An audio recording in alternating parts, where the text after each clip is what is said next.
Një debat shumë interesant, po aq dhe i rëndësishëm është organizuar në Universitetin Kristal nga studentët e shkencave humane, ku tema e zgjedhur çështja shqiptare është pritur mirë dhe nga vetë pedagogët, të cilët këtë herë kanë zgjedhur të jenë të ftuarit e studentëve.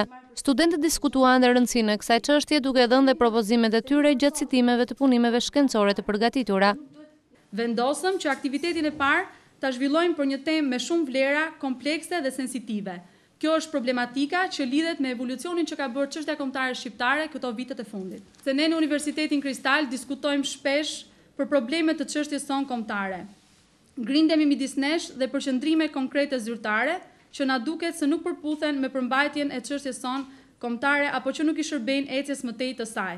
Ndoshta nuk kemi patur shumë argument në diskutimet tona, por kemi patur shumë nerv, përgjegjshmëri dhe sensibilitet të lartë në lidhje me këtë çështje. Ne kemi menduar që të bëjmë një grup që quhet Miqtë e Shkencës dhe të bëjmë kërkime shkencore. Normalisht ne sot duke parë që Shqipëria përshëndet integrimit evropian, pam të nevojshme dhe shumë kryesor, duke qenë se çështja kombëtare duhet të vihet në pa, sepse duke parë që Evropa është një bashkim kombësh, duhet që çështja shqiptare të diskutohet dhe të mundohet të japim dhe një zgjidhje.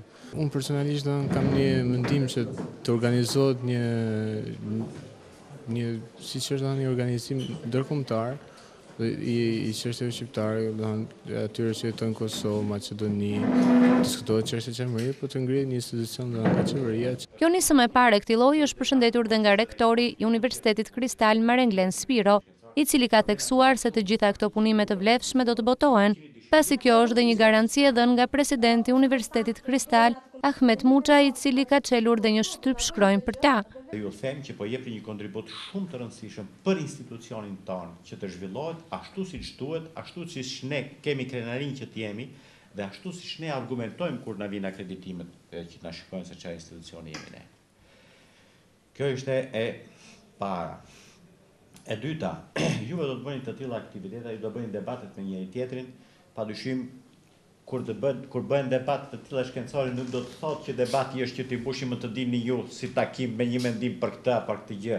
Le të jenë debate të mbledhura këtu, herës tjetër do të rishikohen debatet, do të rimeren ju të zhvilloni intelektin tuaj, të zhvilloni mendimin tuaj shkencor dhe të mund të debatoni njëri me tjetrin duke përdorur argumente të ndryshme. Por këto punime ne do na interesojnë që edhe të shifen, të dëgjohen dhe të lexohen nga të tjerë.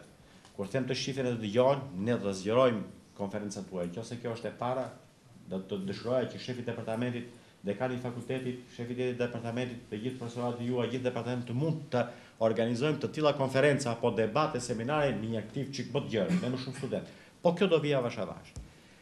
Por do dëshiroja që edhe të përmblidhen. Neve kemi një porosi nga presidenti, i cili ka ngritur shtyp shkronjë për të gjitha botimet tona, me librat e profesorëve tuaj dhe me të gjithë buletinet që do të promovojmë ne. Natyrisht do bëjmë buletinet tona të profesoratit, po dëshiroja që në ato të zëjmë vend dhe buletinet tuaja dhe në mos po dhe një buletin i veçantë i punimeve të studentëve, me të gjitha mendimet e tyre dhe të qarkullojnë të mbetet në bibliotekë dhe të qarkullojnë edhe këtu. Studentët hodhën me dhjetra teza dhe argumenta mbi nevojën e punimeve të tilla dhe pritet që shumë nga referimet e tyre pasi të ridiskutohen të botohen me qëllim që dhe brezat që të vinë në Kristal të kenë dritare tjetër të hapur për të kryer dhe ata punime të vlefshme shkencore.